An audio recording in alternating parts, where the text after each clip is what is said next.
What's up, everybody? It's 12 Volt Tony. Today's video is sponsored by Tint and Car Audio Concepts. And for those of you that don't know me, my name is Tony, and I am a master installer. And you can look at that several different ways. There's a lot of people out there, they specialize in certain fields. And me, myself, I'm proud to wear the title master, and it was given to me by master installers. You'll tend to run into certain installers that'll just say, well, I only do this, or I only do that, or I only do specific things. Well, me, I've been part of the industry for about 32 years now, and I'm a car enthusiast. So I chose to dive right into car audio, window tint, engines, automotive repair, vehicle wraps, auto alarms, um, what else? Plethora of things. And what you do is you master each one of those to a master level. Some people are, you'll run into a few guys and they'll say, well, I jack of all trades, master of none. No, these particular areas are areas that I had to pass certifications and become qualified to pass certain levels in each avenue or area of that particular trade. Um, so the reason I'm making this video is because every now and then I'll run into one or two of my buddies and they'll say, "Oh, are you still uh, doing car audio? Oh, are you still wrapping vehicles? Oh, are you still doing window tint? Oh, oh." So I figured what I would do is I'd just make a video to show everybody one of my latest builds.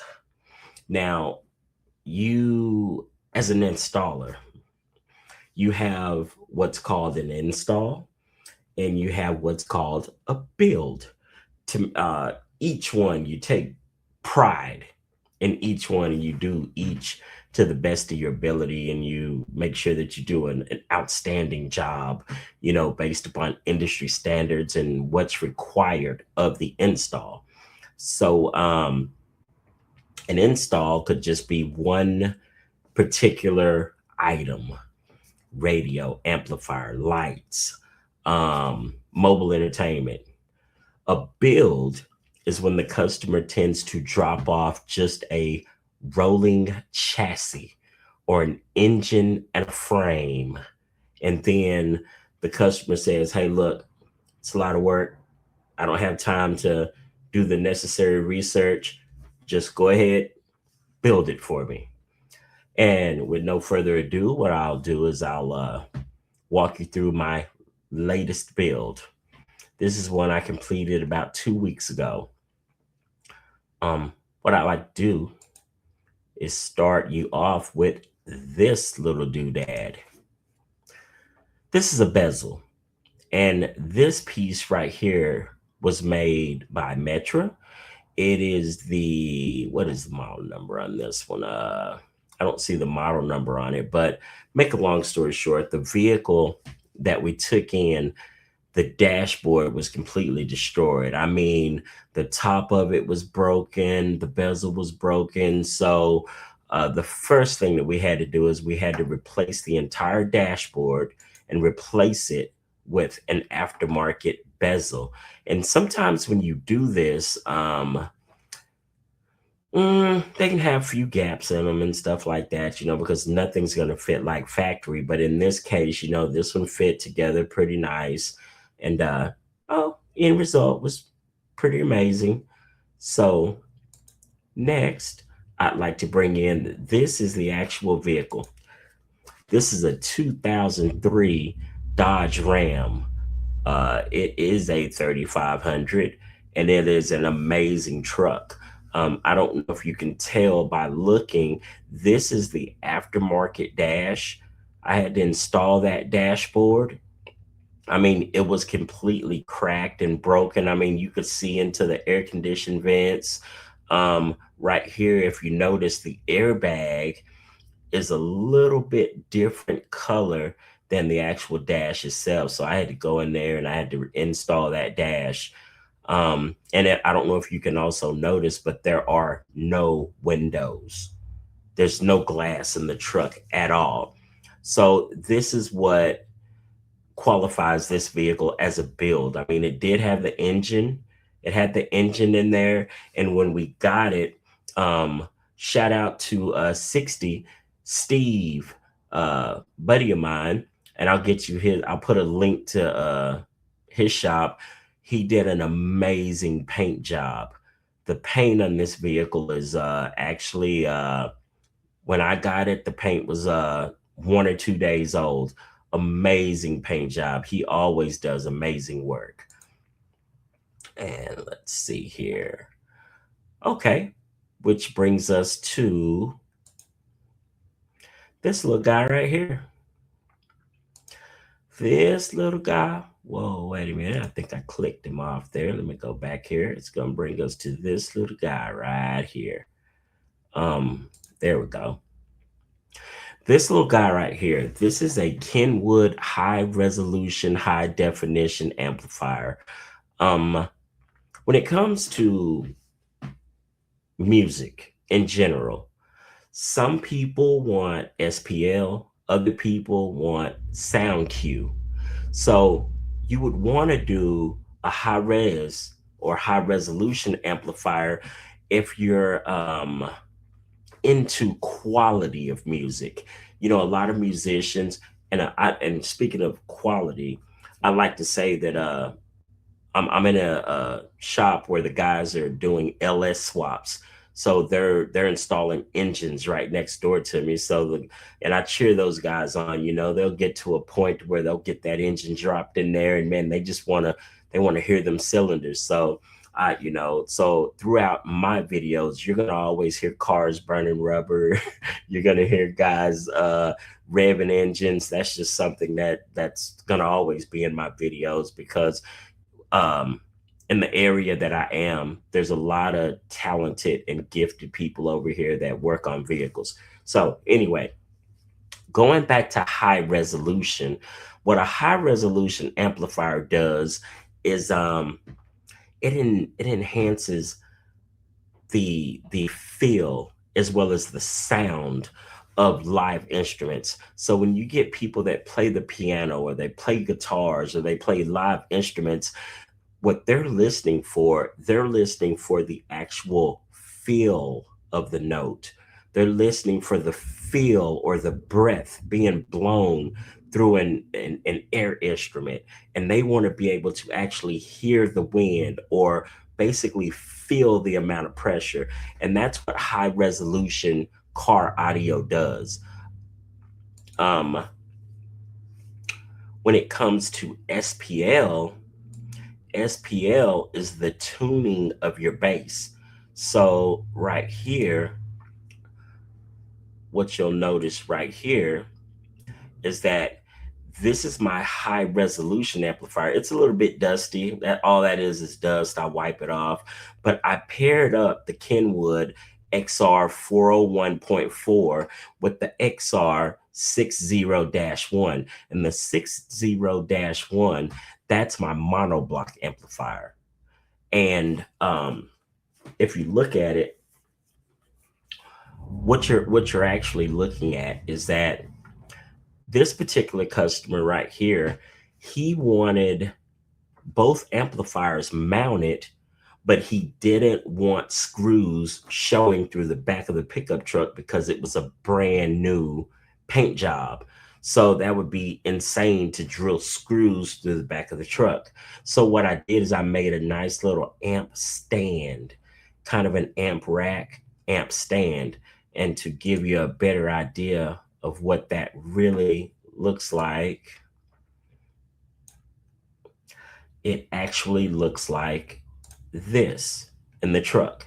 Now, you can see where the truck has been fully dynamated. It's got sound dampening because we want clarity. We want high res. We're listening for quality of the amplifiers. So that amp rack that's in there, again, we can't just screw those amplifiers to the back wall. So we've got to screw them down. And that's why we made an amp rack. And we wanted it to have enough leverage to where it would, hold the weight of the amplifiers, not flop around or anything like that. It can rest against the back of the wall of the truck, but we needed that amp rack to be able to screw down. And which will bring us to our next slide, being, let's take another look at this one. Oh yeah, see, this is a really great picture of it right there. That's another photo of the actual amp rack. You can see where I wrapped it with the black vinyl to kind of give it a carbon fiber look. And all the RCA jacks, I try to keep them uniform. I try to keep my wires braided. I forgot to call that out in the picture earlier. Let me go back to that picture because that is something that I'd like to point out. This one right here.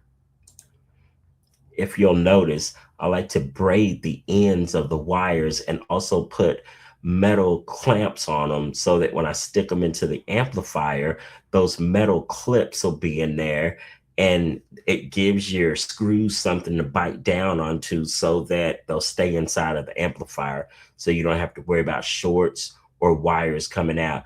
And that is what we consider, that's what we call 9-wire. 9-wire is where all your speaker wires are running through one cable. And again, here, there's another picture of our dashboard. And that's the dash with the new bezel, as well as the replacement dash. And this is the Pioneer, I want to say it's an NEX 5000. It is a single DIN floating Apple CarPlay wireless receiver, radio, Apple CarPlay wireless. It's an amazing piece. The only thing is that this one, when you're installing it, it has ribbon cables. So you have to be careful not to break that ribbon cable, or if you do, then it's not going to work. Also, something that was really important was that we not block the air condition vents. So you can see the air condition knobs, they're accessible. And then also the air condition vents, those are also accessible so that you can feel the air. And now we shall go forward to our next slide here. These are Alpine 6.5s. In this particular vehicle, it had dual 6.5s in the back, and then it had 6x9s in the front with plenty of sound dampening. We use Stinger, we use the Dynamat so that we get crystal clear sound. This customer, he really loves his music, and he wanted nothing but the best, and that's what we delivered. This next slide, this shows where we basically took up everything that was bolted and screwed down, and we laid the carpet in this vehicle. So that's part of the build, laying carpet, doing headliner. This carpet is completely brand new. We had to cut it out, lay it down, no used carpet. This truck's gonna look like a 2026 when we're done with the build. On our next slide, we will show you here. This is gonna be our last and final slide. This build, it is completed, but this is where I left off. Not only did we install the windows, we also tinted the windows, and we also did I believe a 70% front windshield, full front windshield, courtesy of Expel window tint. completely ceramic, which is going to give you 98% heat rejection. Um, to each is on. Some people want privacy, some people want heat rejection. I would definitely say that the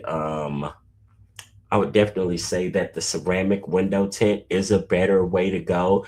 I mean, it's a true lifetime warranty film. It gives you maximum heat rejection as well as privacy.